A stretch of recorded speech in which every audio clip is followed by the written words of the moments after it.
கிறிஸ்து இயேசுவில் அன்பிற்கினிய சகோதர சகோதரிகளே, இன்றைய மத்திய நற்செய்தியிலே 2 பகுதிகளை பார்க்கின்றோம். இதனுடைய முதல் பகுதியாக நாம் பார்ப்பது திருத்தூதர்களுடைய பணி, அவர்களை அனுப்புகின்ற அந்த அனுப்புதல் என்ற மிக முக்கியமான ஒன்று. அதற்கு அடுத்த நிலையிலே யார் யாரெல்லாம் திருத்தூதர்கள், யாரையெல்லாம் ஆண்டவர் அனுப்பினார் என்பதை பார்க்கின்றோம். 2வது பகுதியிலே சமாரியாவிடம் செல்ல வேண்டாம், சமாரியாவின் எப்பகுதியிலும் நுழைய வேண்டாம், வழி தவறி போன ஆடுகளான இஸ்ராயேல் மக்களிடமே செல்லுங்கள் என்ற வார்த்தைகளை பார்க்கின்றோம். நம்முடைய மறைவுரை சிந்தனைக்கு முதல் பகுதியை மட்டும் எடுத்துக்கொள்வோம்.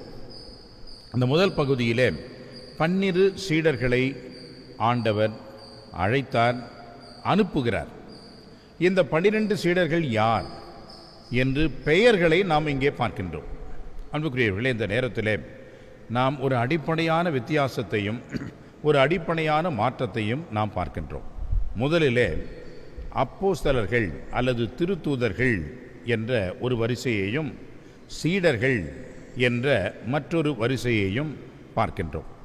இயேசுவை ஏராளமான பேர் பார்த்தார்கள், அவரை பின்தொடர்ந்தார்கள், அவரிடமிருந்து நலம் பெற்றார்கள்.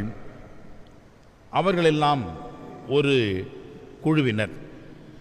இன்னொரு குழு ஆண்டவர் இயேசுவை பின்தொடர்ந்தது மட்டுமல்ல, அவருடைய போதனையை கேட்டார்கள். அவர்களுக்கு பெயர்தான் டிசைபிள்ஸ் என்று ஆங்கிலத்திலே சொல்கின்றோம், சீடர்கள் என்று சொல்கின்றோம். டிசைபிள்ஸ் என்று சொன்னால், சீடர்கள் என்று சொன்னால், இந்த வார்த்தை லத்தீன் வார்த்தையிலிருந்து டிசைபிள்ஸ் என்ற வார்த்தையிலிருந்து வருகிறது. அந்த வார்த்தையானது கிரேக்க வார்த்தை மூலமாக கொண்டிருக்கிறது. இந்த வார்த்தையினுடைய மூல வார்த்தை என்பது தீஷரே என்ற அந்த வார்த்தையிலிருந்து வருகிறது. தீஷரே என்று சொன்னால் போதனை, கற்பிப்பது. எனவே இயேசுவினுடைய போதனையை கேட்டு இயேசுவினுடைய கற்பித்த கற்பனைகள் அனைத்திற்கும் உட்பட்டு அவரை பின்தொடர்ந்தவர்கள்தான் டிசைபிள்ஸ் என்று சொல்லக்கூடிய சீடர்கள் என்று சொல்லக்கூடியவர்களாகும். ஆனால் ஆண்டவர் இயேசு இந்த நற்செய்தியிலே சீடர்களையும் தாண்டி உயர்ந்த நிலையிலே ஒரு குழுவினரை வைக்கின்றார். அவர்கள்தான் அப்போஸ்தலர்ஸ் என்று ஆங்கிலத்திலே சொல்கின்றோம், திருத்தூதர்கள் என்று புதிய மொழிபெயர்ப்பிலே சொல்கிறோம், அப்போஸ்தலர்கள் என்று நாம் தமிழிலே, பழைய தமிழிலே சொல்கின்றோம். இந்த அப்போஸ்தலர்கள் யார் என்று சொன்னால், அழைக்கப்பட்டவர்களும் அனுப்பப்பட்டவர்களுமாக இருக்கிறார்கள். அழைக்கப்பட்டவர்கள் என்று சொன்னால் அவருடைய பெயர்களை சொல்லி ஆண்டவர் அழைக்கின்றார். அவர்கள்தான் அப்போஸ்தலர்கள். இங்கே 72 சீடர்கள் இருந்தார்கள், டிசைபிள்ஸ் இருந்தார்கள். ஆனால் 72 சீடர்களை விட அதிகமாகவே இருந்திருப்பார்கள். அவருடைய பெயர்களை நாம் எங்கேயும் பார்ப்பது இல்லை. ஆனால் திருத்தூதர்கள் என்று சொல்லக்கூடிய 12 பேர் இருந்தார்கள், அப்போஸ்தலர்கள் இருந்தார்கள். அவருடைய பெயர்களை இங்கே குறிப்பாக அவருடைய பின்புலத்தோடு இங்கே குறிக்கப்பட்டிருப்பதை பார்க்கின்றோம். எனவே அழைக்கப்பட்டவர்கள் என்று சொன்னால் அவருடைய பெயர் என்பது மிக முக்கியமான ஒன்று.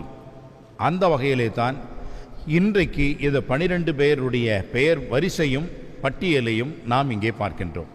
இந்த வரிசையிலேயும் கூட பாருங்கள், ஆண்டவர் அதிலே முதலாவதாக என்ற ஒரு வார்த்தையை சேர்த்து சொல்வதாக நற்செய்தியாளர் இங்கே குறிப்பிடுகின்றார். திருத்தூதர்கள் 12 பேர் பின்வருமாறு: முதலாவது பேதுரு என்னும் சீமோன், அடுத்து அவருடைய சகோதரர் அந்திரேயா, செபதேயுவின் மகன் யாக்கோபு, பிறகு மற்றவர்கள் எல்லாம் வருகிறார்கள். முதலாவது பேதுரு.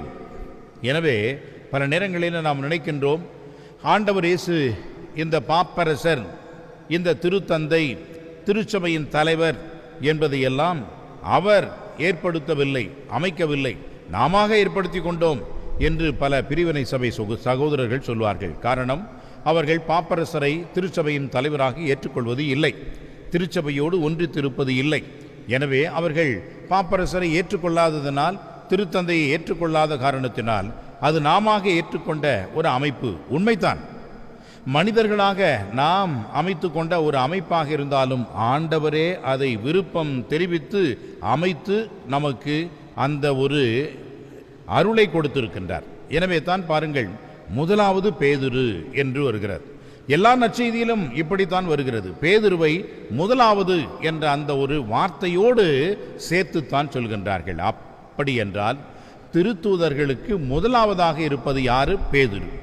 திருத்தூதருக்கு தலைவராக இருப்பது யாரு? பேதுரு. அந்த பேதுரு தான் இன்றைக்கு வழி வழியாக வருகின்ற திருத்தந்தையர்கள் என்பதை நாம் நினைவு கூற வேண்டும். எனவே அன்புக்குரியவர்களே, உண்மையான திருச்சபை எது என்று சொன்னால் பேதுரு என்ற முதலாவது திருத்தூதர், அதற்கு அடுத்து வந்த 12 திருத்தூதர்களாகி இவர்கள் மேல் கட்டப்பட்டதுதான் உண்மையான திருச்சபை. அது கத்தோலிக்க திருச்சபை, அது நமது திருச்சபை, நாம் சார்ந்திருக்கின்ற சேர்ந்திருக்கின்ற திருச்சபை. எனவே தான் இந்த திருச்சபைக்கு என்னென்ன பெயர்களை எல்லாம் சேர்க்கின்றார்கள் என்று சொன்னால், 1 ஹோலி, அப்பஸ்டாலிக் என்றெல்லாம் அதை சேர்க்கின்றார்கள். ஒரே திருச்சபையை நம்புகின்றேன், புனித திருச்சபையை நம்புகின்றேன், அப்போஸ்தலிக்க கத்தோலிக்க திருச்சபையை நம்புகின்றேன். அந்த அப்போஸ்தலிக்க திருச்சபை தான் இந்த 12 பேர் என்று நாம் சொல்கிறோம். இந்த அப்போஸ்தலத்தினுடைய தொடர்ச்சியாகத்தான் ஆயர்கள் வருகின்றார்கள். ஆயர்களுக்கு பேர் எபிஸ்கோப்போயி என்ற அந்த கிரேக்க வார்த்தையிலிருந்து தான் வருகிறது. அந்த எபிஸ்கோப்பி என்று சொல்லக்கூடியது இவர்களுடைய தொடர்ச்சியாகத்தான் இருக்கிறது. எனவே அன்புக்குரியவர்களே, இவ்வளவு ஒரு அமைப்பான அருமையான திருச்சபையை நாம் கொண்டிருக்கின்றோம். திருத்தந்தையை முதலாவதாக கொண்டிருக்கின்றோம். அதற்கு அடுத்து வருகின்ற அந்த அப்போஸ்தலர்களை அடித்தளமாக கொண்டிருக்கின்றோம். இவருடைய தோன்றுதலாக வழியாகத்தான் இன்றைக்கு இருக்கின்ற ஆயர்கள் இருக்கின்றார்கள், அவர்களுக்கு உதவியாக குருக்கள் இருக்கின்றார்கள். இப்படி அமைந்த இந்த அற்புதமான திருச்சபையிலே மக்கள், இறை மக்கள், பொது நிலையினர் என்று சொல்லக்கூடியவர்கள் பெருவாரியான அங்கம் வகிக்கின்றார்கள். இந்த அருமையான திருச்சபையை நாம் நம்புவோம், ஏற்றுக்கொள்வோம், அன்பு செய்வோம். இந்த திருச்சபையின் வழியாக நாம் பெற்றுக்கொள்கின்ற நன்மைகளுக்காக நன்றி கூறுகின்ற வேளையிலே இந்த திருச்சபைக்கு என்றும் நம்பிக்கையோடும் விசுவாசத்தோடும் பிரமாணிக்கத்தோடும் இந்த திருச்சபையிலே நாம் இணைந்து சேர்ந்து இறுதி வரை வாழ அருள் வேண்டி மன்றாடுவோம். ஆமென்.